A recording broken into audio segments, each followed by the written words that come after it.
Teatro, para quem não conhece, é a saída do mundo caos. Teatro, para mim, é a minha vida, é o lugar onde eu me encontro com as minhas sombras, com as minhas luzes, é o lugar onde encontro vocês, onde eu me desnudo, onde eu tento uma conexão, onde eu vivo vidas que fazem com que a minha vida vibre.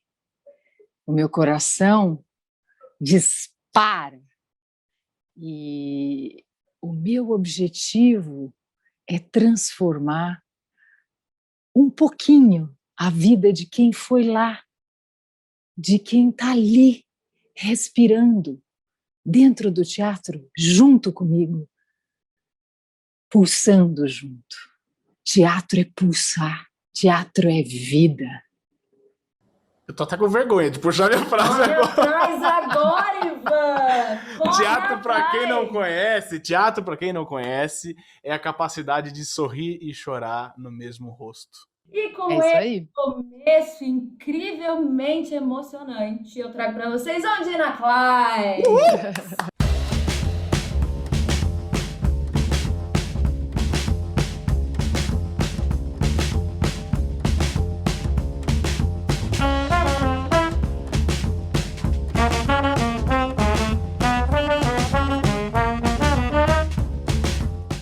Se você está ouvindo a gente no Spotify, lembre-se que você pode ver todo este papo com a Ondina no YouTube, em vídeo, mas se você, como eu, prefere ouvir só no sonzinho aqui, enquanto tá dirigindo, lavando a louça, fazendo alguma atividade, você pode ouvir aqui a gente no Spotify. A Ondina é atriz, bailarina, diretora, professora e... que mais? Tá bom. É muita coisa. Mãe, dona de casa. Ixi, essa parte agora começa a ficar difícil, né? O trabalho mais difícil. Caraca, meu, bailarina, modelo, muita coisa passou.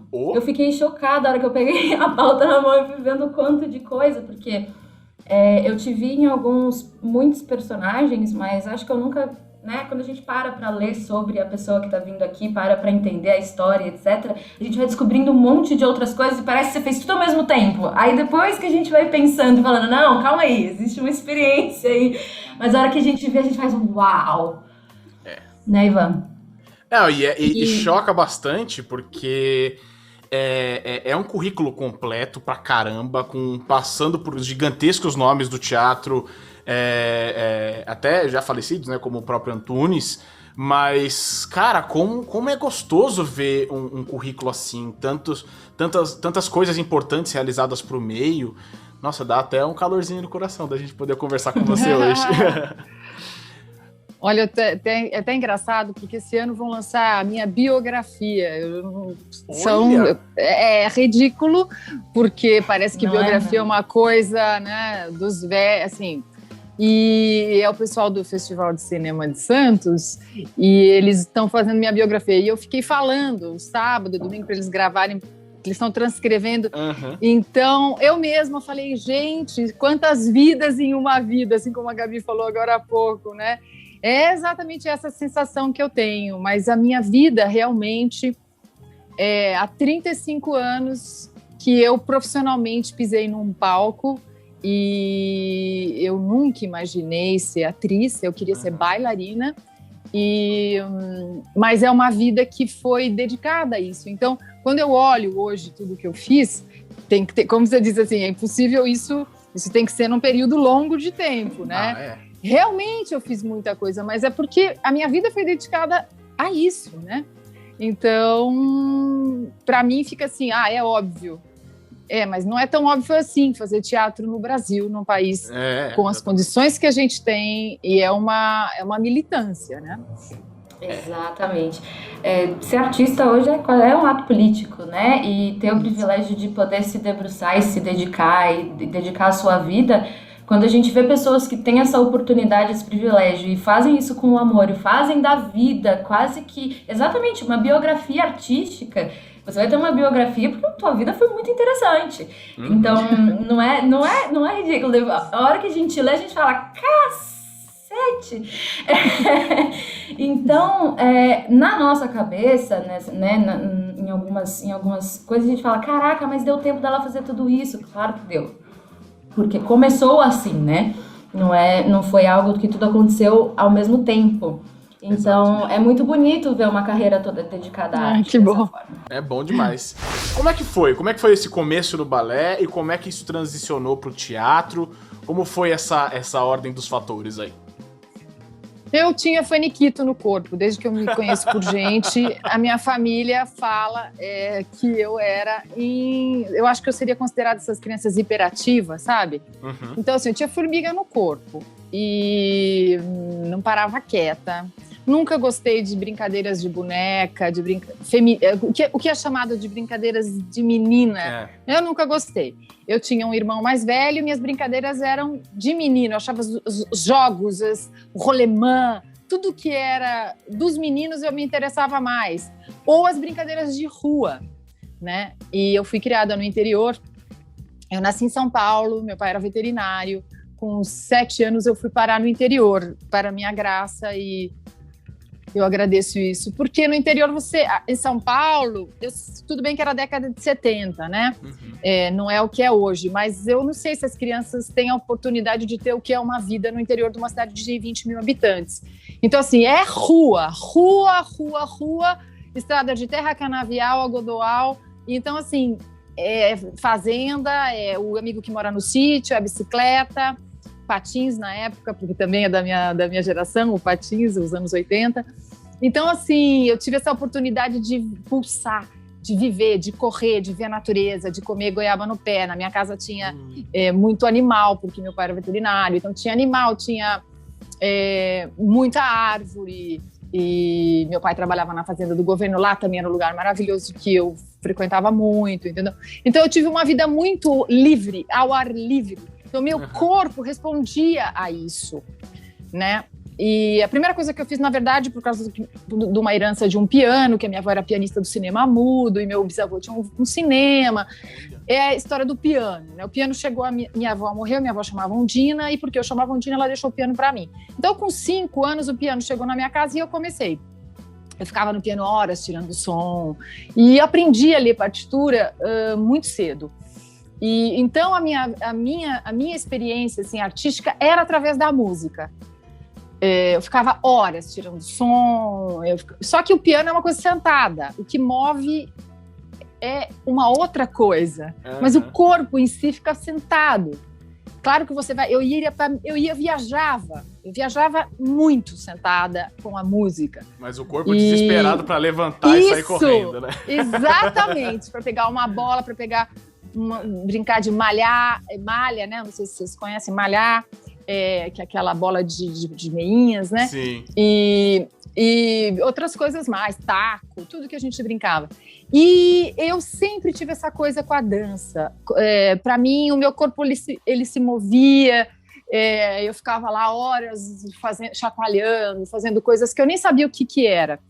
E eu tinha um tio que era professor de artes e conhecia a vida da Isadora Duncan, tá? E ele que começou a me dar esse alimento, entendeu? Uhum. Só que eu queria fazer dança clássica. Eu sonhava com o Lago do Cisne.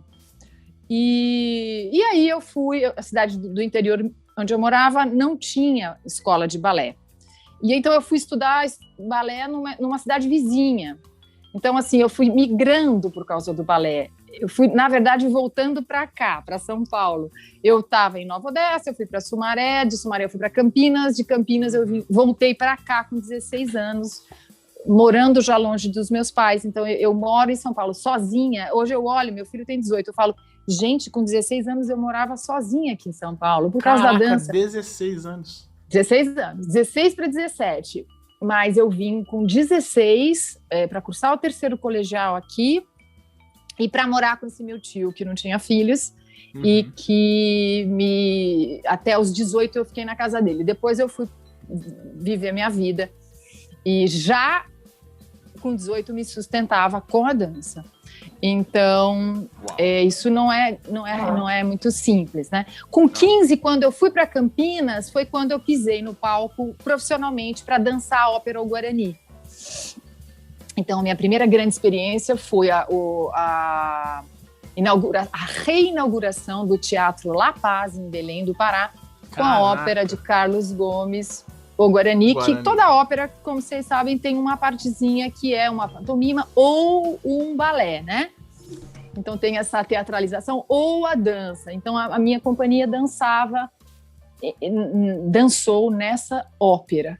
E para mim foi uma grande experiência, porque fazer uma ópera é uma coisa completa, né? Sim. E entrava a música, que eu tinha já um ouvido treinado na música, e muito louco, porque quando você aprende partitura muito cedo, eu sei matemática pela música. Se você me perguntar a composição, eu sei tudo pela música, porque estudar Bach muda a tua cabeça. Então, assim, a minha cabeça, eles realmente, eu penso em vozes, eu penso em mesmo assim, as contas que eu faço são por causa do que eu aprendi de composição, de teoria e principalmente de leitura de partitura desses homens geniais que compuseram uma obra, né? O Mozart, o Schumann, o Bach, eles compõem obras para iniciantes, entendeu? Uhum. Então eles não são só os fodões lá, e quase que são obras, que nem o Brecht, são obras didáticas, sabe? Então, aí o resto foi entrando, mas se você pensar, a minha cabeça não é uma cabeça bailarina, sim, porque é de... Mas quando eu vou decupar uma peça, eu decupo como música, é muito louco isso, eu não sei explicar. Porque eu acho que foi a postura corporal, tudo ali, né? Não só corporal, né? Eu vejo voz contra voz, aí eu vejo, aqui tá a melodia, aqui vem o antagonista, pá. E isso já começa a funcionar na minha cabeça de um jeito meio esquisito, que daí eu vou falar, puta que pariu, eu tô pensando que nem musicista. Mas acho que foi o que entrou primeiro, entendeu? Uhum. E foi isso complementou, né? E complementou, uma arte complementou a outra, né? E continua Totalmente. Totalmente. Se eu tivesse aprendido a ler partitura, não ia ter tido problema com matemática, pelo jeito. Né? Eu tive! Eu tive problema de matemática. Todo mundo acho que tem, né? Nossa Senhora. Não me dá uma conta na mão que eu não sei resolver. Agora me dá um texto que eu decoro. Mas é interessante, porque é o pensamento abstrato. E o pensamento abstrato para o ator é fundamental. Uhum. Você pensar... O pensamento abstrato é realmente... Por exemplo, é louco isso, né? A gente já está aqui conversando, mas assim, o ator tem que sair da linha. Você tem que sair do escrito. Você só começa a respirar quando você sai daquilo, da linha, não só da linearidade, mas do texto escrito. Do elemento proposto, aí, né?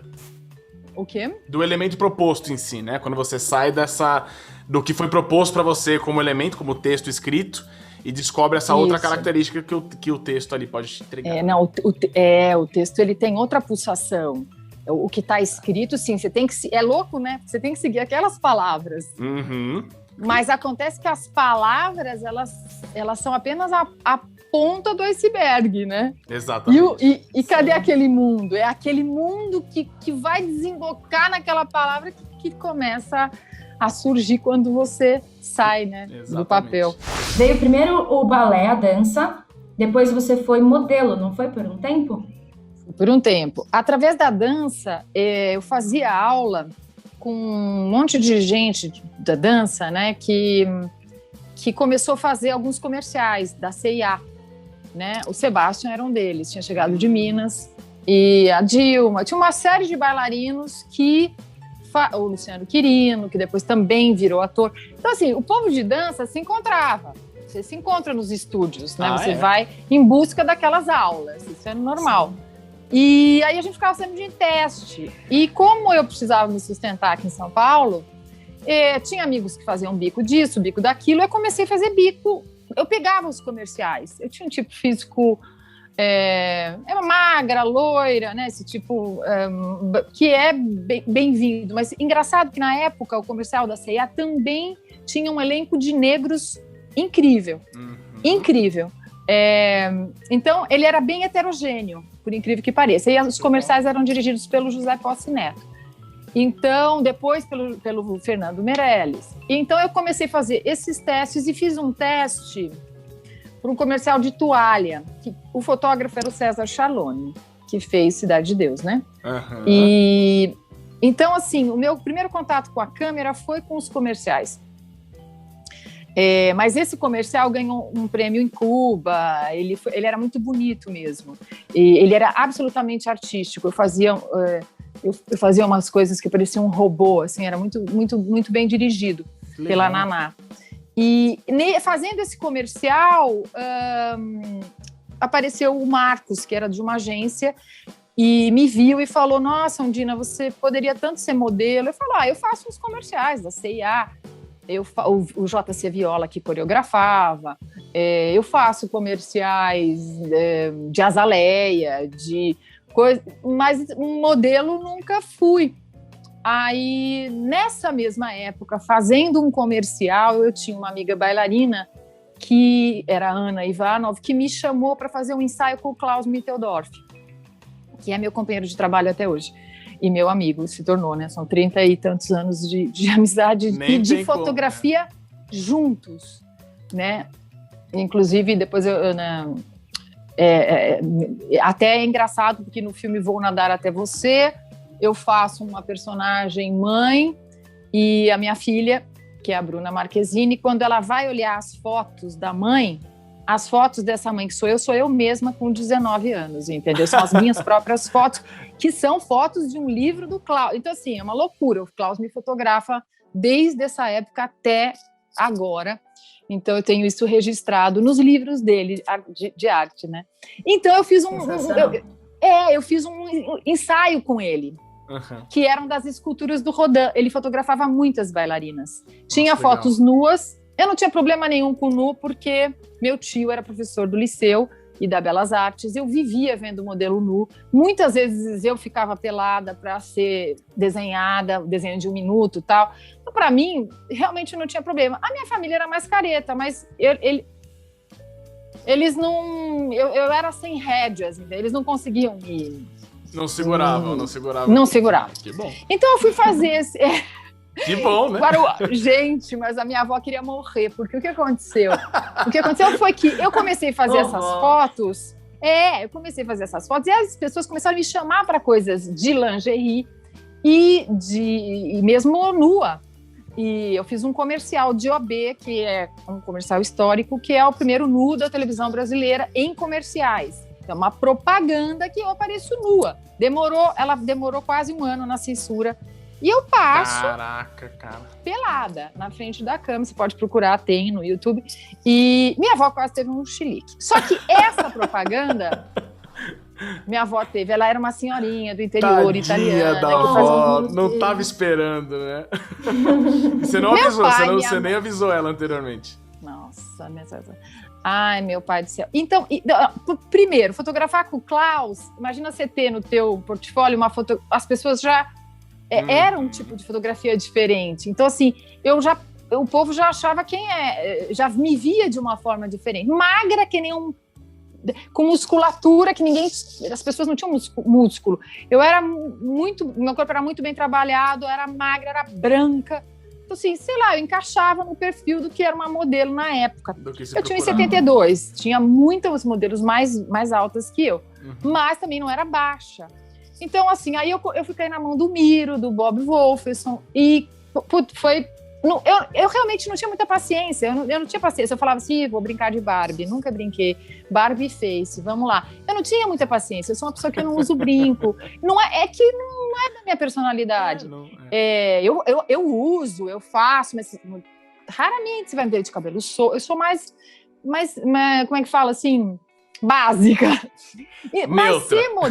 Neutra, mas ser modelo também foi gostoso, porque eu era magrela, os meninos não davam bola pra mim, eu tinha um monte de bullying, porque eu não era gostosa, não era toda redondinha, sei lá, tem uma coisa dos meninos que eles gostam mais nessa fase da adolescência e tal, e eu era eles falavam que era campeã de natação, nada de frente, nada de costas, nada de... Que sacanagem.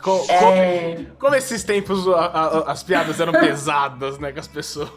Pesadas. Ai, um horror. Mas aí o que aconteceu? Claro, eu comecei a gostar de ser fotografada, óbvio. Eram umas putas eram lindas as produções, as fotos, os fotógrafos. E fazia coisas comerciais também, fazia Avon, aí minha avó adorava. Ai, o catálogo da Avon. E aí mostrava o catálogo pra família inteira, pras amigas. Exato. Aí ela escondia a parte que, gente, mas a propaganda passava entre o Jornal Nacional e a novela. A família queria... Ai, meu Deus. Mas tudo bem. O que aconteceu? Por causa dessa propaganda, então eu tive uma visibilidade, né? E isso me sustentava, eu fazia. Não era meu carro-chefe, eu era bailarina, eu tinha 6 horas de aula por dia, e eu fui depois, eu já estava aqui em São Paulo, e eu fui 1 ano para Campinas, porque eu passei numa audição de uma companhia lá, e de 9 solistas, eu ganhava para isso, então eu fiquei lá, fazendo parte dessa companhia, me arrebentei, eu tive uma lesão na quinta vértebra lombar, e tive que parar de dançar 3 meses. Foi aí a transição. Eu tive que parar de dançar 3 meses, fiquei depressiva e vim para São Paulo. Na academia que eu fazia aula, que era a Steps, o Klaus Viana dava aula. E eu comecei a fazer aula com o Klaus. Foi uma graça na minha vida, foi uma bênção, foi uma sorte. Da turma que eu fazia aula, a maioria eram atores, e eu era bailarina, o Wilson Biara era bailarino, tinha poucos bailarinos. E tinha arquitetos, engenheiros, outras coisas. Mas ali eu tinha 2 amigas atrizes. E eu comecei a andar com elas. E aí o teatro, meu tio também me levava ao teatro, né? Eu não morava mais com ele, mas a gente ia ao teatro juntos.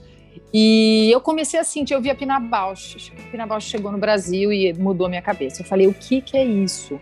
É exatamente isso que eu quero fazer. Trabalho de corpo absurdo, né? Absurdo. Porque eu tinha um mestre russo, né? O Sasha Svetlov, foi ele que eu segui durante 4 anos. Eu ia onde ele ia dar aula, eu fui dançar na companhia que ele era diretor artístico. Enfim, e ele sempre falava, você é muito expressiva, né? Mais técnica, menos expressão. Então eu tinha essa coisa que eu dançava e eu fazia a Odile, era Odile.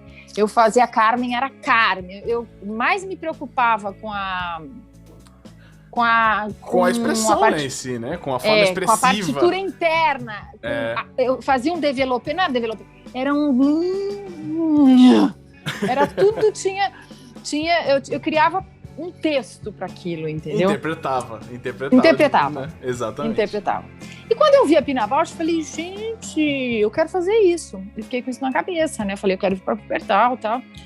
Bom, eu me arrebentei, fui fazer aula, eu estava fazendo um workshop na Oswald de Andrade, que eu fazia muitos workshops lá, e teve uma amiga que era a Milena, que depois ela foi atriz do Gerald Thomas, mas na época ela fazia teatro na Unicamp, e eu conhecia ela de Campinas. Aí ela falou assim, olha, o Zé Celso está fazendo tá recrutando é bom, né? Tá recrutando pessoas. Recrutando é muito bom, vou começar a usar essa palavra. Ai, meu Deus. Tá recrutando pessoas para fazer uma leitura das vacantes.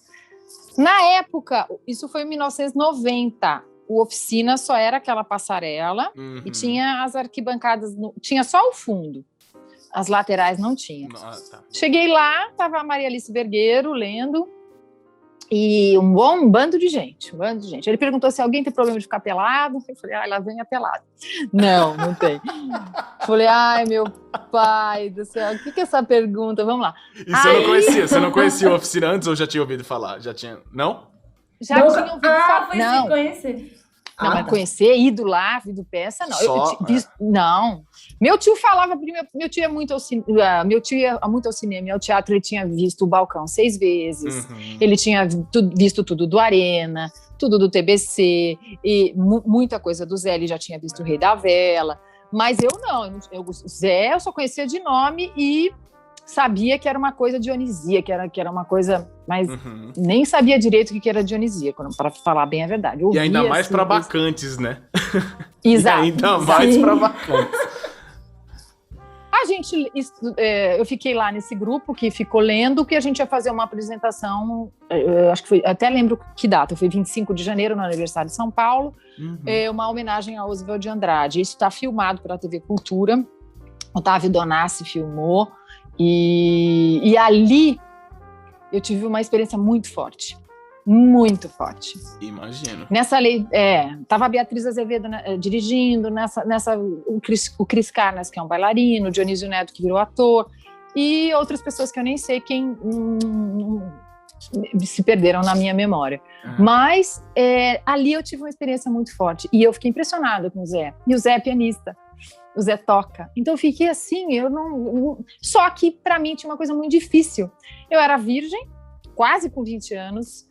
Caraca. Eu era, apesar de tudo, eu era muito tímida. Eu não tinha, assim, principalmente falar. Balé, assim, faz. Música também, faz. Sim. O professor mostra e você passa 5, 6 horas sem a palavra. Você não fala. Só replica, né? Você só replica. Eu demorei para entender isso. Que eu era quieta. Então, muitas pessoas achavam que eu era arrogante. Eu era quieta, eu não sabia falar, só que eu era altiva, quase assim, né? Entrava assim, confundia geral. Eu era apenas quieta, eu não tinha amigos em São Paulo, eu não tinha turma aqui. Eu me enfiava nos fins de semana nos cineclubes. Essa foi minha formação. E essa foi uma grande formação, porque eu me enfiava nos cineclubes da GV para ver filmes de quem? Do Bergman. Eu me enfiava no Cineclube Biju para ver filme do Tarkovsky. E assim eu fui conhecendo. Eu entrava assim, estava assim, cineastas que eu nunca tinha ouvido falar, Max Ophüls, mostra. Eu assistia todos os filmes, porque eu queria passar meu domingo consumindo o material cultural, né? Alguma coisa. Pesada, inclusive. Aproveitar que São Paulo tinha esse cenário que propiciava isso, né? Ainda mais esses cinemas clássicos. E o cinema, que é um lugar gostoso, quentinho, exato, que eu ficava quietinha ali no escuro, que eu não precisava falar com ninguém. Então, assim, eu era uma pessoa solitária, mesmo. Eu não era solitária na sala de ensaio, na sala de dança, nas salas de aula. E ali no Zé eu tive um choque, né? Com a palavra, o canto. Mas aí não era eu, bailarina de uma ópera, os outros cantavam e eu dançava. Eu lembro que a primeira vez ele fez uma roda e começou: as coisas vêm e vão, não em vão. E ele começou o Aê Iou do Rimbaud. E eu comecei a ficar fascinada com aquilo, né? O corpo. E a gente fez a leitura, só que me assustou um pouco a coisa notívaga. As pessoas fumando maconha, as pessoas bebendo. Eu não estava acostumada com essa atmosfera dionisíaca. Eu não estava. A dança é muito mais... E precisa muito do físico. Então, assim, 10 horas você está morto, você não está vivo. Você está morto de dor, com o pé todo insano. De verdade, assim, o pé cheio de esparadrapo. Você quer deitar. Muitas vezes eu chegava em casa, eu não sabia se... Eu caía na cama, eu acordava meia-noite e meia, aí que eu ia tomar banho, comer alguma coisa... É muito. Você estava exausta, né? Não era. É um trabalho de exaustão físico. É atleta é trabalho atlético, é muita musculatura, enfim. Então, assim, eu não estava acostumada com essa noite. E eu, particularmente, sempre gostei de dormir cedo. Eu gosto. Desde os 20 anos. Desde os 10. Nossa, 3, me 4, ensina 5... a fazer isso que eu nunca consegui na minha vida, dormir cedo. Ai, eu amo dormir cedo. Pra mim, o dia tá acabando, assim, pra mim, 8h30, se eu puder, assim, atualmente, 10h30, eu já... Pra mim, fazer teatro foi um marco, assim. É isso que eu tava pensando, porque a gente vive de noite, né? E dorme de dia, quase. A gente vai virando aos poucos. Isso! Mas aí, olha o que são os encontros, né? Eu saí do Zé Celso, vi que ali não era meu lugar. Mas chegou a fazer as bacantes? Chegou a participar das bacantes? Fizemos uma leitura. A leitura. Era só uma leitura. A leitura encenada. A gente fez dia 25, foi uma leitura comemorativa, filmada, e tinha gente, tinha público, tinha tudo. Mas só foi esse dia do aniversário de São Paulo. E daí, aquilo ficou em mim. E teve um grupo que continuou lá com o Zé. Eu não continuei, e aí eu fui no Sesc Anchieta, eu morava perto, eu fui morar com minhas primas, que moravam na frente do Mackenzie, e um dia eu fui no Sesc Anchieta, já tinha ouvido falar do Antunes, eu guardava jornais sobre Romeu e Julieta, mas eu nunca tinha visto uma peça dele. Eu fui no Teatro Sesc Anchieta e era o último dia de Paraíso Zona Norte. Uau! E eu assisti Paraíso Zona Norte. Quando eu vi aquilo, eu tive uma epifania mesmo. Assim, eu tive um negócio assim. Eu olhei aqueles atores flutuando e eu falei, eu vou estar nesse palco. Eu não sei por que eu falei isso, mas eu cheguei a falar. Eu vou fazer parte dessa companhia. Olhei a palavra bem tem aqui. força, né? A palavra é forte. Você eu tô só olhando aqui. Longe. Mas continua, desculpa te cortar. Não, imagina, é tão gostoso, né? Eu gosto dessas conversas. Não, eu tô olhando você falar que eu tô encantado com a quantidade de informação e a cronologia da história, que eu falei, eu tô até triste de cortar alguma coisa. Imagina, pode cortar, a gente pode pular, porque a história pula também, né? Mas só eu tô tentando engatar o trem na linha, né? Porque foi a primeira, pra contar com que eu emboquei, né? Que chegamos ao Antunes, né? Da Nath, isso! Aí o que aconteceu? Eu assisti esse negócio, o negócio mexeu com a minha cabeça, juntou um pouco com a Pina Bausch, eu falei, caramba, para Wuppertal eu não vou poder ir. Eu falei, nossa, será que eu daria conta de fazer isso? E aquilo ficou. E aí um amigo meu, o Wilson Aguiar, que era bailarino, falou assim, Dina, o Antunes tá montando Chapeuzinho Vermelho. Como ele ficou sabendo, você não me pergunte. O Antunes está montando Chapeuzinho Vermelho, é um conto de fadas que ele vai fazer sem palavra. Essa informação estava errada, mas essa informação que me levou até lá. É só uma partitura corporal. E você é um tipo físico de um conto de fada, Ondina, vai lá. Eu olhei para ele, eu enrolei 3 meses. Enrolei, ia até aquele Sesc, olhava para cima e falava... Bom, um belo dia eu subi lá para o 7º andar e fui perguntar se tinha inscrição para o CPT. 3 meses depois. 3 meses depois, já era novembro, finalzinho de novembro de 1990. Eu tinha feito essa leitura com o Zé em janeiro. Foi muito louco, porque realmente acho que eles estavam procurando. O Antunes, ele tinha, né? Mas ele tem porque ele está vivo em mim e né, tá aí. Mas ele tinha quando ele voltava, às vezes, ele terminava uma peça, ele mandava todo mundo ir embora. Ele mandava todo mundo embora para começar outra. Ele fazia uma faxina. E ele tinha acabado de fazer uma faxina porque o pessoal do Paraíso tinha ido para o México e para o Festival da Venezuela e tinha dado lá alguma treta, que eu não me lembro agora, porque foram tantas que eu participei. E essa eu não lembro qual foi. E ele tinha mandado todo mundo embora. E ficou só com o Melo, Hélio Cícero, Geraldinho, e o resto era novo. A Samantha não era. Mas ele mandou, 17 atores embora. E precisava realmente a Chapeuzinho tinha 2 amigas. E ele estava precisando de uma substituta para a atriz que estava lá, que ele não estava gostando e tal.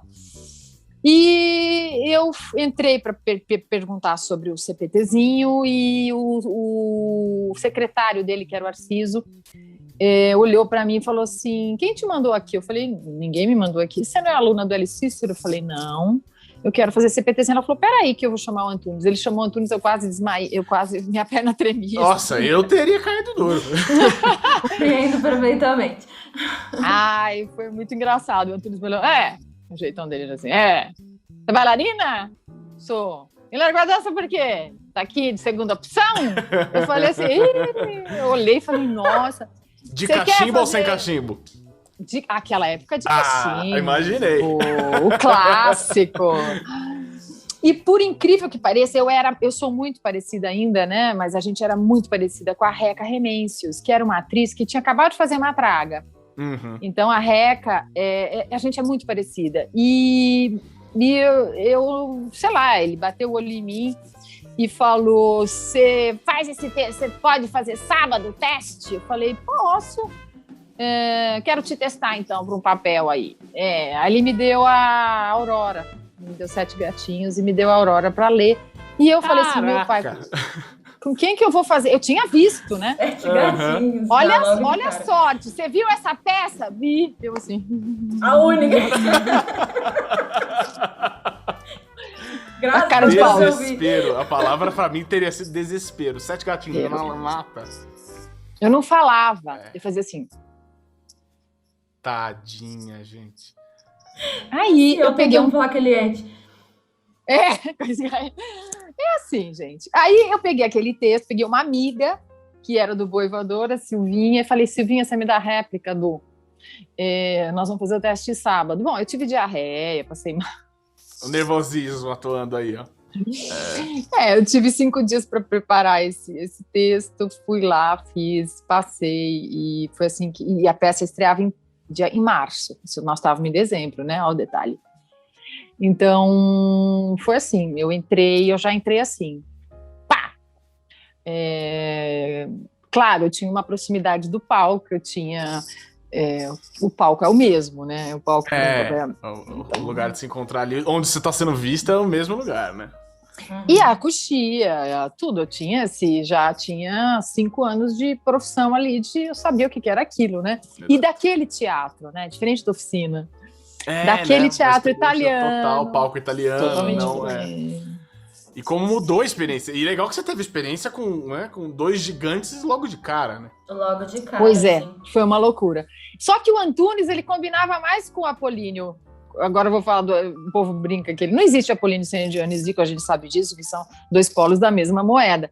Mas o Antunes é mais Apolíneo no sentido de ele é solar, ele é diurno, né? Ele ia dormir cedo. E eu não fazia esforço para ser assim. Eu simplesmente era assim, o povo, eu não era, eu era uma atriz Caxias, eu era uma atriz com disciplina de bailarina, né? Seguia as regras. Seguia as regras. Pois é. Onde demorei. Onde já se viu atriz seguindo regras? Que é isso? Eu fui quebrar tudo lá depois, né? Eu tive tudo inverso. É engraçado como migrou também do balé, que veio do russo, pro teatro, com base russa. E a Natália é muito mais stanislavskiana do que eu. Ai, que delícia. 100%. Você deve ter... Amou conversar com o Rui, então, né? Sim. Ah, que delícia! Sim. Foi muito gostosa a nossa conversa. Putz, foi boa. A minha Nossa, casa... ele começou a falar das residências na Rússia e eu já comecei a fazer... Babando. Putz, a minha casa... Eu brinco dessas coisas a cidade que eu fui criada era uma cidade colonizada por russos. Meu pai era comunista na minha casa. Eu tenho essa história da Rússia por causa de viver num lar comunista. Então, legal. Você escuta Shostakovich, Tchaikovsky, você lia Dostoiévski muito cedo, Tolstói, Dostoiévski. Dá uma polida na foice no martelo de vez em quando, ali na parede. É isso aí! Só de vez em quando. Só de vez em quando. A minha irmã foi estudar Vygotsky. Então, assim, os autores russos entravam na minha casa. Os Stanislavski não. Grande. Mas não, o teatro, na minha casa ninguém fazia teatro. Nunca tinha lido uma peça de teatro. Quando eu fui ler Shakespeare, aí que eu vi como é que era o travessão, o personagem. Eu não tinha essa noção do texto dramático, né? Não mas tinha. Que legal que teve um pontapé inicial muito forte, né? Ainda sendo motivado o Antunes a trazer uma Aurora logo de cara. Foi foda o teste. Mas imagino. E ele falou assim, tá tudo errado. Mas eu gostei de você. Tá tudo errado, esse corpo de bailarina aí e tal, mas ele precisava realmente, porque a partitura era tudo dançado, só que não era como o meu amigo tinha falado, não é que não ia ter texto. Ia ter um texto, lá vem a Rússia de novo, ia ter um texto falado no que ele chamava de russo. A gente escutava fitas de russo, porque o Antunes, depois de Paraíso e Zona Norte, ele achou que os atores dele não sabiam falar coisa nenhuma. Então ele quis desconstruir a palavra. Ele quis pesquisar a melopeia, a melodia. E como é que você faz isso numa língua que já tem uma melodia? Né? Qualquer língua tem uma melodia. Sim. Inclusive, as regiões do Brasil têm melodias diferentes, né? E a gente, né, não é assim? Exatamente. Então, o que ele fez? Ele criou uma língua inventada, mas essa língua lá no começo era chamada de russo. Depois ele mudou para fonemol. Mas foi a primeira peça em fonemol. Mas, na verdade, ele falava russo, em russo. Vamos fazer a improvisação de russo. E a gente escutava fitas de russo. Com o filme de Tarkovsky na minha cabeça, a minha sorte. Eu tinha assistido um monte de filme do Tarkovsky. Meu pai escutava Rádio Moscou desde que eu era pequena. A gente não falava, mas a gente brincava com o alfabeto cirílico. Nunca tive aula de russo, não. Mas eu tinha isso na minha cabeça. Tava familiar, né? Vai lá. E então eu tinha essa musiquinha. E quando eu fui falar, a não responsabilidade de falar o português foi uma porta maravilhosa para mim. Porque eu ficava onde? Na minha matéria, na música. Então eu ia compondo músicas. E juro, sensacional. Não era tão difícil. E seria uma situação que qualquer ator teria entrado em pânico. Desespero total. Um ator. É verdade, Nath. Pode ser, nunca pensei nisso. Porque se tivesse pegado algo assim já logo de cara, eu teria... Coitado de mim. Eu teria me tremido inteira. Porque é uma coisa que eu vejo muito... Eu teria me fechado. É uma coisa que eu vejo muito até dos nossos alunos. Sabe que eu nunca pensei nisso? Verdade, Sim, verdade. É uma coisa que eu vejo muito até dos certo, nossos alunos. Porque desconstruir, às vezes, é muito mais fácil do que partir do zero. Às vezes a gente acaba pensando que o texto é o principal, que a gente tem que chegar aqui mega sabendo falar com exatidão, palavras e um português rebuscado, e na verdade, o primeiro passo é a gente saber desconstruir isso, né? E essa desconstrução leva a gente a uma leveza e tá ali, tava na tua bagagem automaticamente, né? Sim! Nossa, que gostoso que foi dessa forma. Foi uma sorte, na verdade. Porque eu não teria feito teatro, por exemplo. Se eu tivesse entrado no Zé Celso, eu teria, de alguma forma, alguma coisa não ia conectar legal, eu ia me sentir... Não batia o estilo de vida, né? Travada. Eu me senti travada. Não batia o estilo de vida. Então já foi o Zé, se tivesse sido meu primeiro, eu já me sentiria mais à vontade. Olha que doideira isso!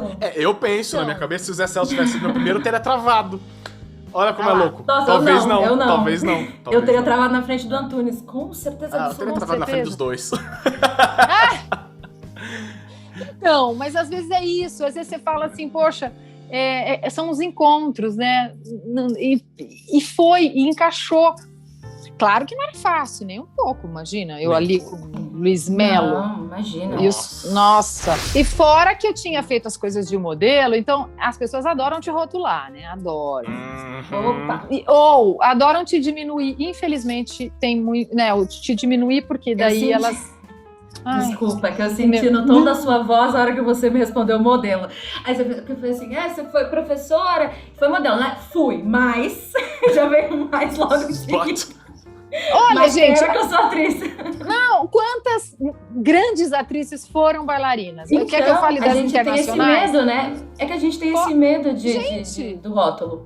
Qual é o problema? Bailarinas e modelos lá fora. A Isabela Rossellini foi modelo. A diretora Vera Chytilová, da grande diretora tcheca, foi modelo. Tem um monte de atrizes que foram modelos. E qual que é o problema? Acontece esse preconceito gigantesco. Eu tenho uma aluna que ela é modelo, a Ellen.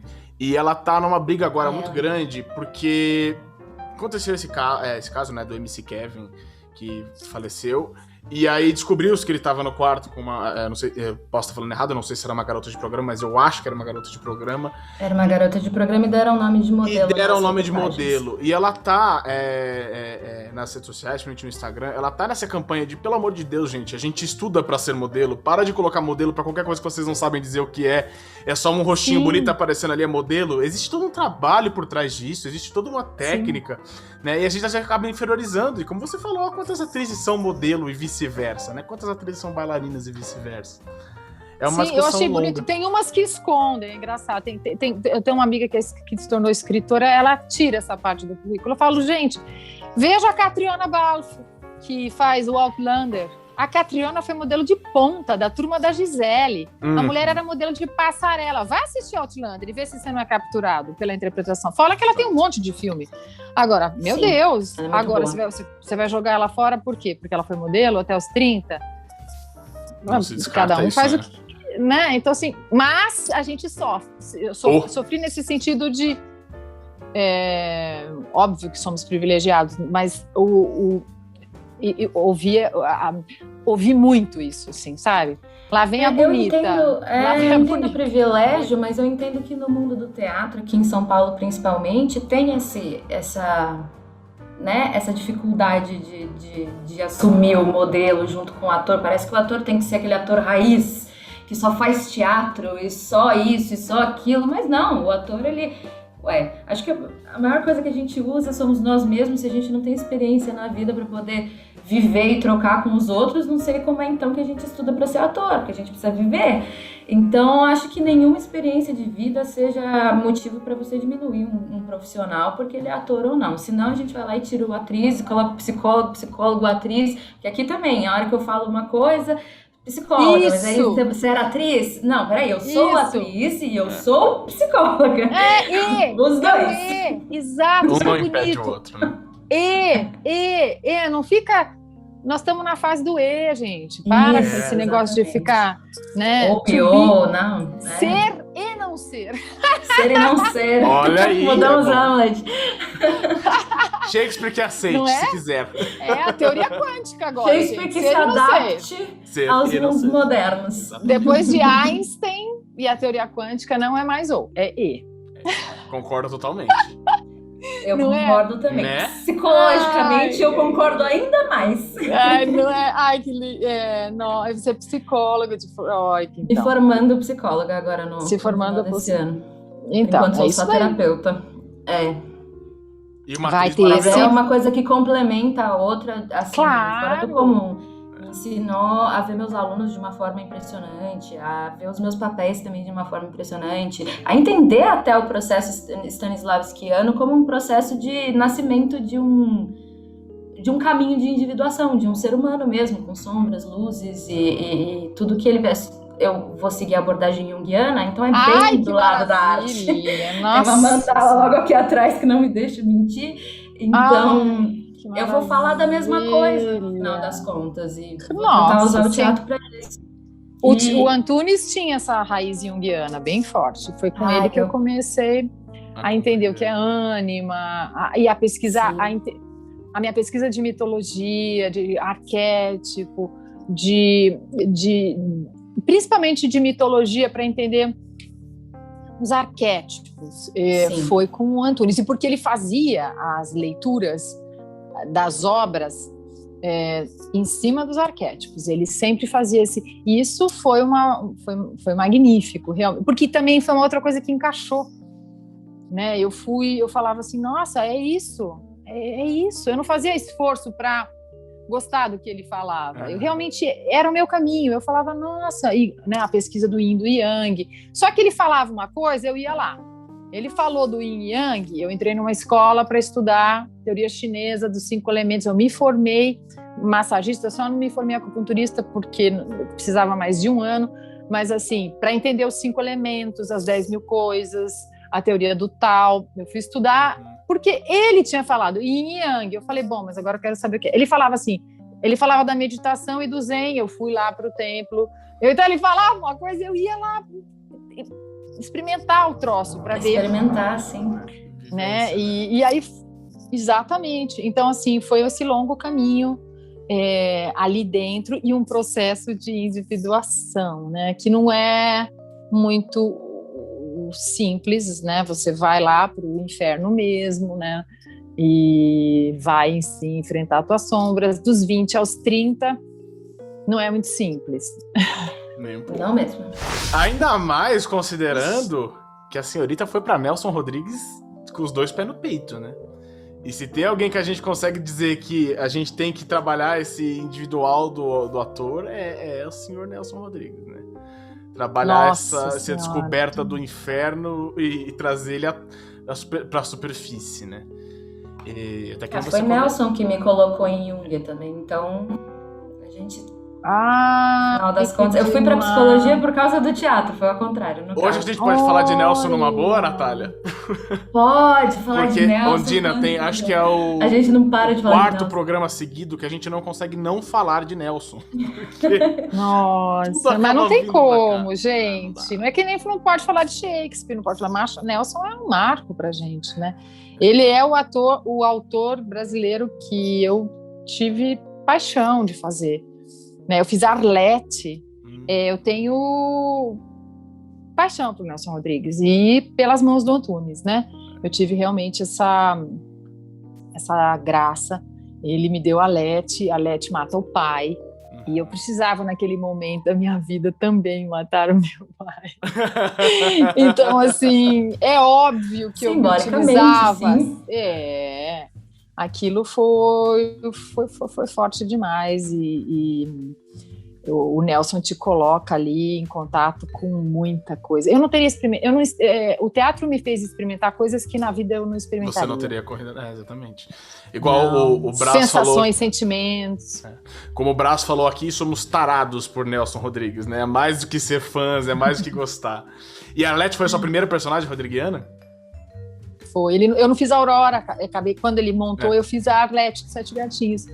E na Falecida eu fazia só a parte das teofilistas, mas eram as duas peças juntas, né? Chamava Paraíso Zona Norte, começava com Sete Gatinhos, né?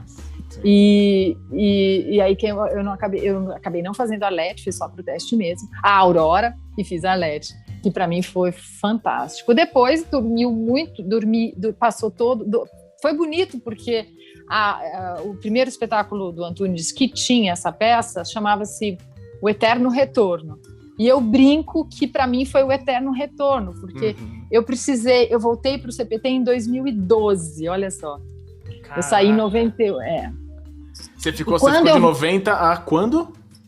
Eu saí 2 vezes. Eu saí em 93 depois de Macbeth, voltei em 95, 96 com o Drácula. Saí em 98, depois do começo do Prêt-à-Porter, e de 98 eu fiquei assim uns 9 anos sem falar com o Antunes. O que aconteceu? O que aconteceu? Acontecia brigas homéricas, quebra-pau. Não duvido nem um pouco. Não, ele não queria que eu tivesse... Ele nunca me mandou embora. Eu saí por causa do Prêt-à-Porter, a gente tinha passado 2 meses na Espanha, a gente voltou e ele começou a meter o pau nos atores que estavam lá fazendo as peças dele, e a gente que tinha a experimentação do Prêt-à-Porter tinha se demorado até ir para o público, sabe? E aí ele começou a falar um monte de besteira, e eu falei, Antunes, eu não aguento. Eu tinha febre, eu não parava de trabalhar. Eu dava aula, temporada em Brasília, ia dar workshop com ele no Dulcina, voltava e ia pro Rio. Chegou no Rio, eu tava com 39 de febre, eu não aguentava mais ficar doente, entendeu? E na época eu era zen budista, meditava mesmo, 6 da manhã, eu tava lá com a Monja Coen tava chegando no Brasil, e eu super zen budista, e eu falei, eu não aguento mais, Antunes. Ele ia começar a montar troianas. Você vai fazer a Cassandra... Eu falei, Antunes, eu não quero. E começou um disco que não me disse que o pessoal que estava chegando era maravilhoso. Eu falei, eu não aguento mais esse jogo, Antunes. Toda hora você tem que destruir para construir. Chega! O pai devorador. Não quero entrar nesse arquétipo. Louca, não quero entrar nesse arquétipo, não. Para! Aí eu falei assim, ele mesmo que me ensinou, eu usei a mesma arma, né? Aí eu falei... E aí ele falou assim, vai fazer teatro então no Tatuapé. Eu falei, oi? Pô. Por quê? Tatuapé? O que é isso? Eu achei preconceituosíssimo quando ele falou isso, né? Vai fazer teatro no Tatuapé. Fiquei puta. Falei, vou. Eu era bem louca mesmo. Falei, vou. Natália mora no Tatuapé. Não acredito, Natália. Olha que legal. Aí eu achei ridículo ele falar isso. Ridículo. Como assim? Eu só ia fazer teatro com ele? E o que tem a ver o Tatuapé com isso, gente? Achei... Tanto que quando eu fiz a Geni com sotacão bem na moca, né? Que sensacional isso! Foi, e ele... Na verdade, eu fui pesquisar a coisa das atrizes de rádio, né? O Herculano. E acabou... Isso! Né? Isso! E acabou ficando o italianismo um pouco meio da... O povo falava assim, essa Geni é da moca, adorei. E eu falei, tá vendo a Zona Leste? Porque era Paraíso, Zona Norte... E eu brincava, Geni, Zona Leste. Aí ele cagava de rir. Não era, mas acabou que a leitura do público foi essa, então eu incorporei, entendeu? Eu queria fazer ela uma coisa paulistana, uma coisa... Nossa, e por acaso acabei... Foi. Buscando ali, foi, né, naturalmente. Imagina apresentar essa Geni no Teatro Silvio Romero, que já não existe mais, mas seria ali, né, no Tatuapé. E seria lá, isso. Daí a gente quebrou o pau e eu saí, e aí eu fui trabalhar com a Maura Baiocchi, eu queria trabalhar com uma diretora mulher, na Teatro Companhia, o Toshi Tanaka, que era um japonês que dá aula, que tem a Casa do Vento, e dava aula de uma técnica japonesa, eu fui estudar com ele, e caí na PUC. A PUC estava abrindo o curso Artes do Corpo, e eu queria muito fazer uma universidade, e aí eu fui para esse lugar que eu realmente comecei a respirar, porque no Antunes você escuta a voz dele, é uma coisa, é como se... Uma entidade pertencente. Gente, hoje eu tô muito psicanalista, eu precisava atrair o próprio pai. Eu tô amando. Ai, pelo amor de Deus. Eu precisava dessa traição, né? Eu precisava ouvir outras vozes, eu não estava aguentando. E assim, uma coisa muito hierárquica, a voz dele é a melhor, o teatro dele é o melhor, e você só ouve aquilo, né? Então, claro que o Antunes tem uma coisa que todos os atores falam, tem uma roda que você tem que falar, e foi assim que eu aprendi a falar. Eu gaguejava até construir meu pensamento, foi ali que eu construí, que eu comecei a falar, aprender a pensar, falar o que eu pensava. Na dança isso não existe, cala a boca, fica quieta, quanto mais quieto, melhor. Então eu fui desenvolvendo esse pensar e falar, e fora a atriz, eu tô dizendo assim, como pessoa, eu fui desenvolvendo isso, escutar os amigos, né, era bem... Até que tinha uma equanimidade ali, claro, que até a voz dele baixar. E se você fosse diferente também, ele não gostava muito, né? Ele não queria nenhuma heterogeneidade ali, não. Mas, enfim, aí a gente acostuma com o jeitão do Antunes, e para mim não era muito diferente do jeitão dos professores de dança, que eram bem assim nessa linhagem. E aí eu fui para a universidade, mas o que acontece na universidade? Eu fui ter aula com Chiquinho Medeiros, com o José Rubens Siqueira. A minha vida fez assim, fora que era performance, dança, teatro, Renato Cohen, performance. Eu comecei a ler os manifestos feministas. Fazer aula de corpo na filosofia, o corpo na... Aquilo fez assim, a gente tinha aula de etologia, gente, eu amei aquele curso, comecei a ficar louca pela vida universitária, a minha vida fez e mudou completamente, meu pensamento realmente começou a ter uma outra pulsação, né, e apesar de eu ser mais velha, eu tinha 29 quando eu entrei, do que as meninas que tinham 17, 18 entrando, era gostoso essa ponte também. Sim, né? É o que eu sinto agora. Eu tenho 30, estou me formando com uma galera de 22, 23. Nossa, e é bom, não é, Nath? Você troca com uma geração que, né, sei lá, vem muita informação, é gostoso, você se sente um pouco mais... Não sei se é porque... Eu acho diferente as gerações, né? Porque a gente lida com os diretores, etc. Toda uma coisa. Quando a gente entra nesse mundo universitário e fala com a geração de agora, de 20 anos e tal, dá um refresh, né?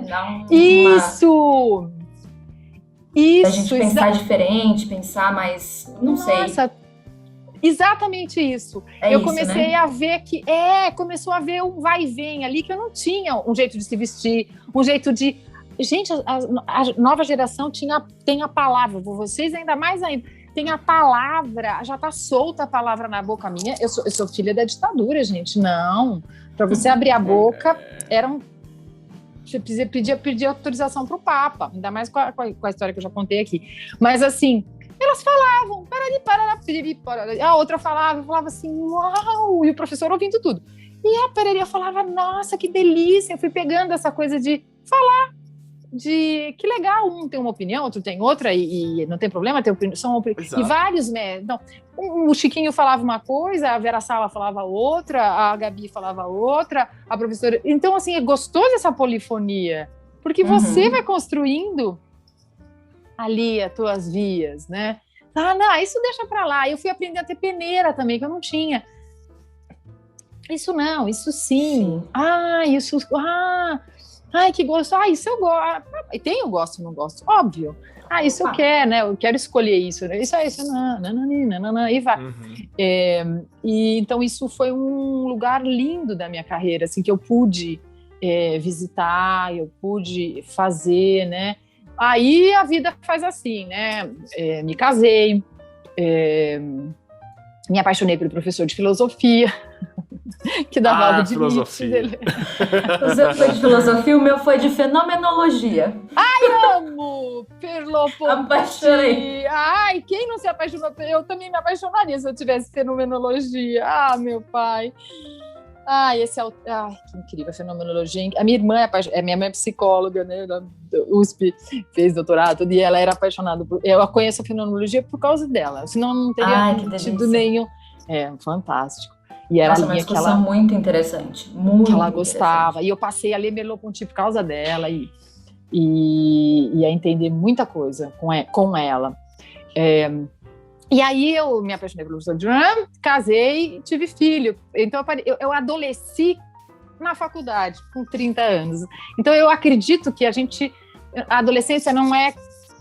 Eu acho que adolescer é um verbo mesmo. Eu descobri isso em mim, com experiência própria. Você adolesce às vezes com 29, com 35, com 14, você pode até adolescer com 80, não sei. Mas no meu caso foi com 30.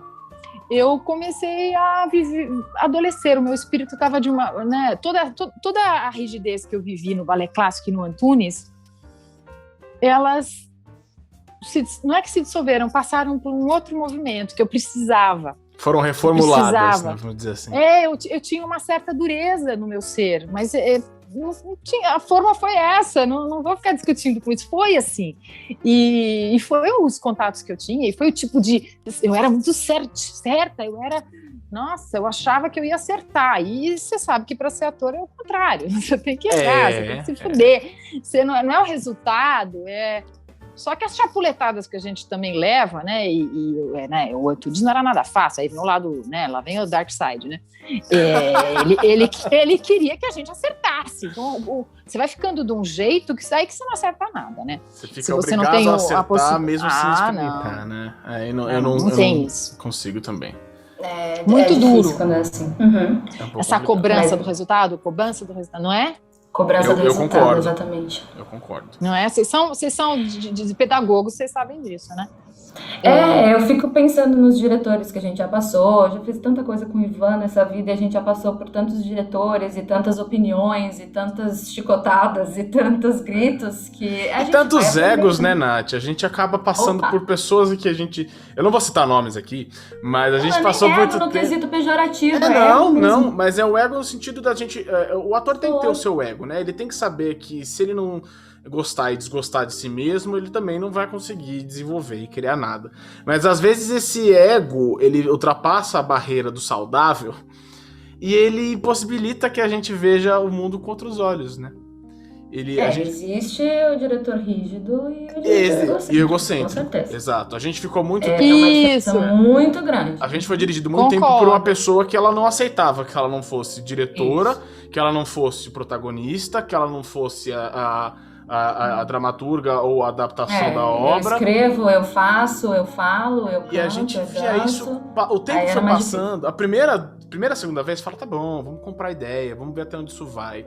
E a partir do momento que isso começa a virar uma sopa de pedra, dá uma vontade de jogar tudo pro alto, tá no caminho errado. Ainda trocar, mais, né? Porque teatro é o coletivo, gente. Teatro é o todo, teatro é a alteridade. Eu tenho que te ouvir. Tem que ser uma troca.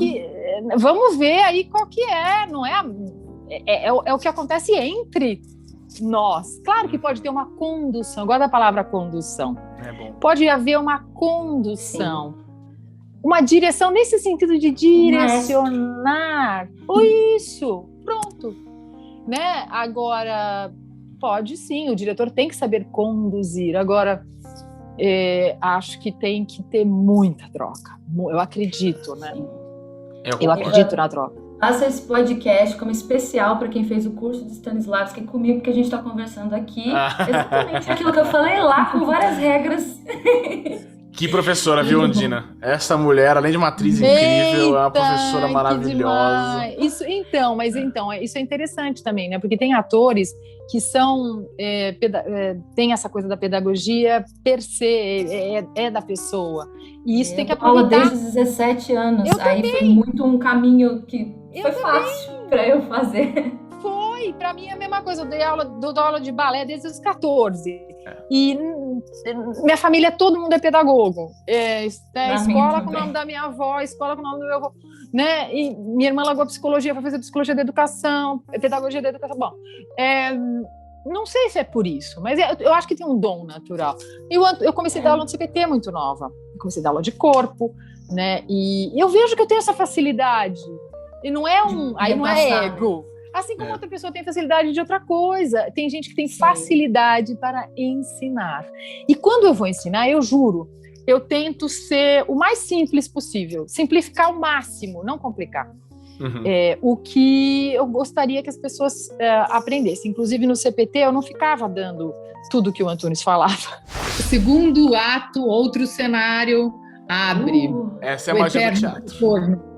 Não Inclusive, era o nosso assunto. O que a gente você estava continua falando, pode continuar. O eterno retorno. Não, aí eu fui trabalhar com um monte de gente, abri minha experiência e fui trabalhar com o Nelson, trabalhei com o Nelson Baskerville, a gente fez 17 vezes Nelson, Fundação Dante Catártica, o começo da Mungunzá, né, toda a preparação a polenta depois do Gabriel. E foi, até trabalhar com o Francisco Carlos, que morreu ano passado, que foi um grande dramaturgo e diretor amazonense, com que abriu assim as minhas outra abertura. A gente vai tendo, né, a gente vai tendo esses, cada vez mais, né? Essas, né, exatamente, cada vez mais. E aí com o Francisco Carlos eu comecei a estudar o perspectivismo ameríndio e a peça O Jaguar Cibernético. E essa peça era uma tetralogia. A gente queria remontar esse ano, ele morreu ano passado, e foi uma tristeza muito grande perder um companheiro de caminhada. A gente morou juntos, né? Ele veio morar na minha casa porque ele tinha que voltar para o Amazonas e eu acabei trazendo ele para casa, ele morou comigo, depois ele foi morar com a Bibi, enfim, ele fazia uma circulação. E a gente montou o Jaguar, e com o Jaguar, o Antunes foi me assistir.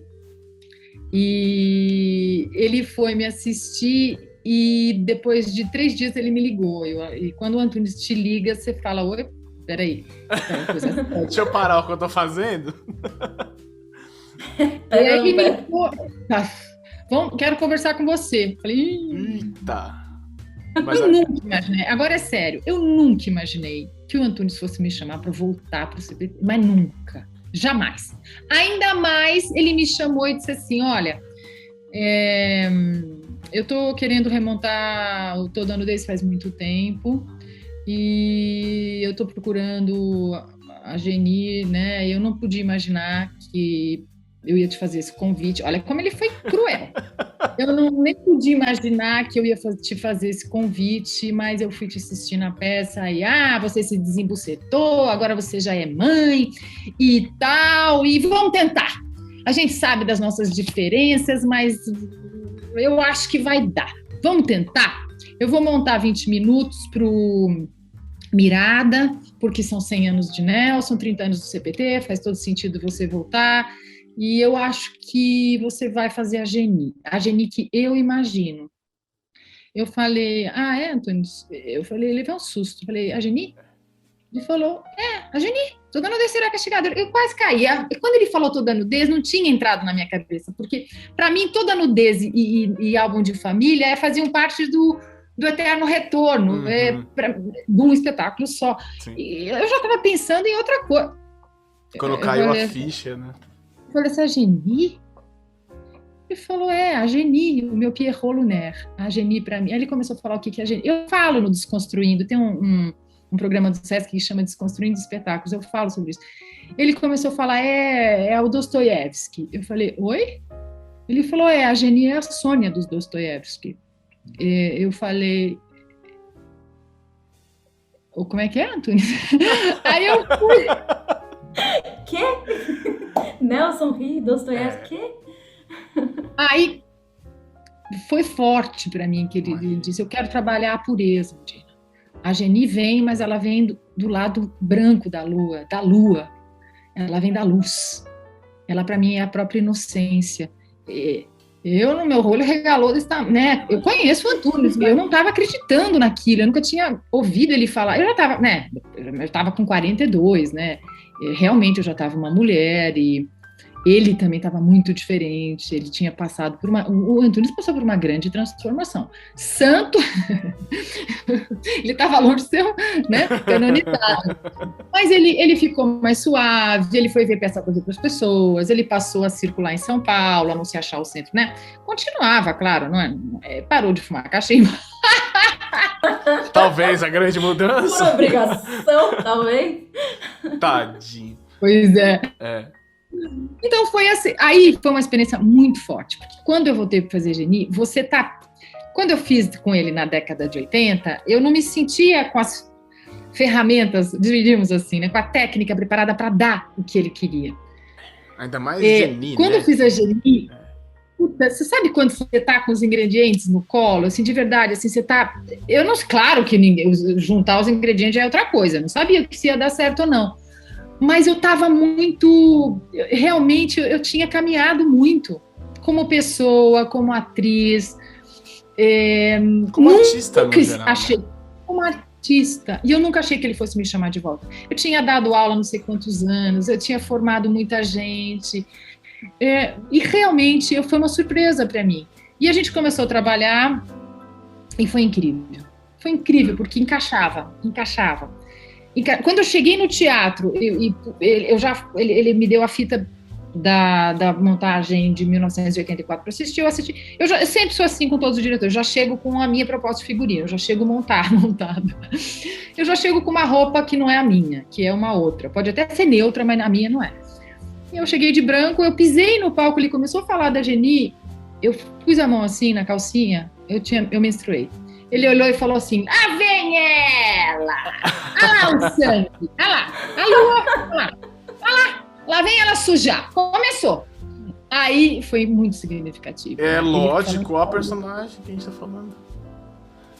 Eu tenho pra mim que a Geni, ela é...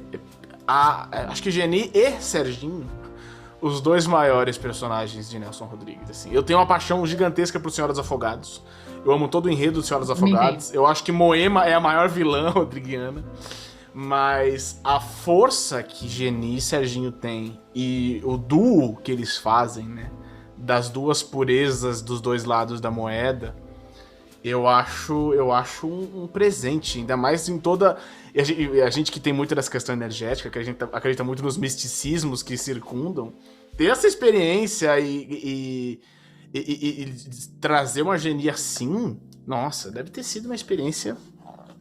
Falando na linguagem analista, que é onde Ana gosta, eu achei muito sincrônico essa volta. Eu achei bem sincrônico a sua volta ao CPT, porque parece que a hora que você fala assim, encaixa, parece que você me diz, eu entendo o que ele tá querendo dizer. E aí ele fica bravo comigo porque eu entendo o que ele tá querendo dizer. Aí segue, entende? É isso que eu recebo quando você fala assim, encaixa. É que você entende o que ele quer passar. E acho que esse entendimento traz também uma visão dele que talvez, né, na hora vocês bicavam. E por isso mesmo, no final das contas. Nossa, foi incrível. O Nelson de Sá, eu lembro que isso é uma crítica, o Nelson escreveu no blog Cacilda, e ele fez uma crítica muito interessante. E aí o Antunes falou, até que esse menino agora também, né? Que o Nelson começou a gente lá atrás, a gente encontrava ele nos festivais por aí. Aí, ele estava no caderno de saúde, não sei o que, ele tá vendo, fez bem para ele, agora tá escrevendo bem. Mas o Nelson de Sá falava desse reencontro, e realmente foi um reencontro. E para mim, muito gostoso trabalhar com Antunes, sem gritos, sem... foi uma potência plena que no palco a Geni merecia, eu acho que eu merecia isso ali naquele Anchieta, sabe? Quando você fala assim, sabe? De verdade, assim, eu precisava disso como atriz, eu precisava desse...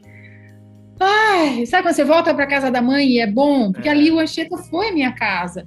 Aí você fala, que colo gostoso. E fazer ela desse jeito, moleca, com o Serginho, ela era bem menina, né? Se você olhar a peça, ela tinha um jeito de mexer a perna, tinha um jeito que ela era bem besta mesmo. Ele falava, lá, besta! Ai, que besta! Ah lá! Então, assim, era muito gostoso, foi muito gostoso mesmo. E logo depois veio o Bob Wilson, né? Então, assim, não dá pra... Foi muito forte. Eu tava fazendo Antunes e o Bob Wilson veio pro Brasil, eu fui fazer o teste, ele ficou puto, quase que eu não fui. Ele queria me matar. Eu fiz essa peça para você, agora vai bater tudo. Não vai, Antunes, eu faço segunda, terça e quarta, e lá eu vou fazer sexta, sábado, domingo. Nós vamos viajar. Eu falei, Antunes, a gente vai viajar pro interior, é quarta e quinta. Sexta eu tô aqui, eu faço a Dama do Mar, não tem problema nenhum. Isso podia ser você, tá vendo? Tá vendo? E ele falava, e eu chorava. Esse dia que eu fui conversar com ele, que eu tinha passado no teste, eu chorava e ele chorava. Foi tão bonito. Mas foi uma sincronicidade forte, né? Aí e foi maluco porque eu tinha feito a Dama do Marco Ferrara. Eu tinha feito a Dama do Marco Ferrara, que foi uma outra leitura. O Antunes também foi me assistir, porque ele adora. E aí eu fiz a Geni, e aí eu voltei a fazer. Então foi muito forte. Isso para mim foi alguma coisa aí que passou que não fazia parte. E a gente passou pelo Ferrara também. A gente teve aula com o Ferrara. O Ferrara é super junguiano.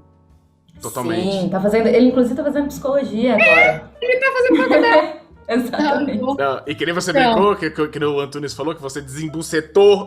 O Ferrara usava isso como vírgula. Era todo momento. Nossa, que experiência. Mas o Ferrara é incrível, né? Porque o Ferrara ele tem essa capacidade visionária. E foi muito forte. E parece que ele toca na pessoa, a pessoa abre. Nem que não seja com ele. Olha que louco. Nem que não seja com ele. Aí ele teve que me substituir para a turnê. Ele falou, Antunes, eu deixo, vai. Eu fui para lá e dali eu fui para o Bob Wilson.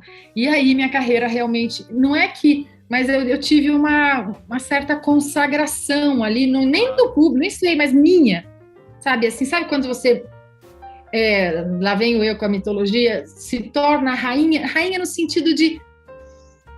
Você fala, sim, eu absorvi o conhecimento, eu sou rainha de mim, digamos assim. Controle de si talvez próprio. as pessoas não entendam o que eu estou falando, me achem muito louca, mas assim, é um coroar-se, é um dar-se, colocar flores em si, tem uma hora na vida dos 40 que a gente tem que fazer isso, é saudável esse momento, né? De você falar, poxa, eu estou um pouco mais... plena comigo. Claro, isso não significa que você está no caos, no meio do inferno, não é nada disso, mas você tem um momento de parece que você fica mais inteira ali, Eu ia falar estrutura, isso mesmo. E você tem um pouco mais de estrutura. Isso, e no sentido, lógico, de o caminho do herói, que o menino tem que ser perfeito. Eu falo isso das mulheres também. Né? A Perséfone, que é Deméter, e ela não é mais é raptada, ela larga a beleza, né? E ela vai ser a mãe terra. Isso. Isso, entendeu? Mas a gente nesse pode fazer um sentido, podcast parte 2 para perguntar da Perséfone, do Drácula e das séries. Essa é minha, vamos fazer. Essa é a minha pesquisa com o Rui, né? Minha pesquisa mitológica. Aí o Antunes que falou. Eu falei, Antunes, mas e agora? E a gente pode fazer a parte 2 aí. É bom. Se junta lá com o Rui. Ele adorava o Rui. Vai lá. Aí eu fui buscar o Rui e reabriu. Ele partiu para a segunda parte da Companhia da Memória, né? Ele reformulou toda a pesquisa que era patrilinear, virou uma pesquisa matrilinear, e a gente começou com a pentalogia do feminino. Desde 2015 que eu estou com o Rui nessa caminhada. Meu parceiro ali virou... O Rui já era meu parceiro de Célia, a gente já tinha dirigido juntos, mas em 2015 eu entrei na Companhia da Memória. Eu fui buscá-lo, né? Eu falei, Rui, pelo amor de Deus, agora a gente precisa dar aula, a gente precisa fazer alguma coisa, a gente precisa fazer... E aí vem essa história com a Companhia da Memória, que também foi o louco, né, o Antunes? Vai lá! Eu falei, ele falou, Antunes, e agora? O que eu vou fazer? Porque eu fui lá falar com ele mesmo. Ele falou, pega o Rui, vai lá. A Eriquinha, que na época era a produtora, vai lá, fazer alguma coisa, inventa, ensaia, é assim. Eu falei, é assim, né? Obrigada. É assim. Foi ótimo. É isso aí, né? Você quer de novo voltar para casa paterna, é tão bom voltar para casa paterna, né? Eu tive aquele lindo banquete, e aí ele fez a melhor coisa que ele podia fazer por mim. Vai, pega a mala e vai andar. Tem mais caminho pela frente, filha, pode ir. Vocês perceberam, vocês aí ouvindo a gente, como a gente vai precisar de uma parte 2 com o Dina, né? Eu só quis Né? deixar claro, Não, né? mas Então, vamos uma parte precisar. dois.